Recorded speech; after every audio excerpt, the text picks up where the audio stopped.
যারা চিকেন পা খায় না তারা এই রেসিপিটা থেকে আজ থেকেই চিকেন পায়ের ফ্যান হয়ে যাবেন, গ্যারান্টি। কড়াইতে গরম জল, নুন আর একটু ভিনিগার দিয়ে চিকেন পাগুলো ভালো মতন একটু ফুটিয়ে নেবেন, তারপরে খোসাগুলো ছাড়িয়ে দেবেন। মিক্সির মধ্যে আদা, রসুন, শুকনো লঙ্কা, জিরে, একটু এলাচ, গোটা ধনে, দারচিনি, পেঁয়াজ ভালো মতন একটা পেস্ট বানিয়ে নেবেন। গরম গরম কড়াইতে সর্ষে তেল দেবেন আর পেস্টটার মধ্যে ঢেলে দেবেন। পেস্টটা যেই একটু নাড়াচাড়া করে একটু কষানো হয়ে যাবে, তারপরে দিয়ে দেবেন এখানে টমেটো, একটুখানি নুন, শুকনো লঙ্কা আর হলুদ।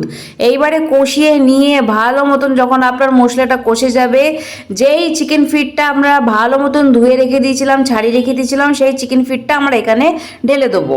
ভালো মতন মিক্স করবেন, হালকা একটু জল দিয়ে দেবেন আর তার সাথে দিয়ে দেবেন চিকেন মশলা। চিকেন মশলা নাও দিতে পারেন, এটা অপশনাল।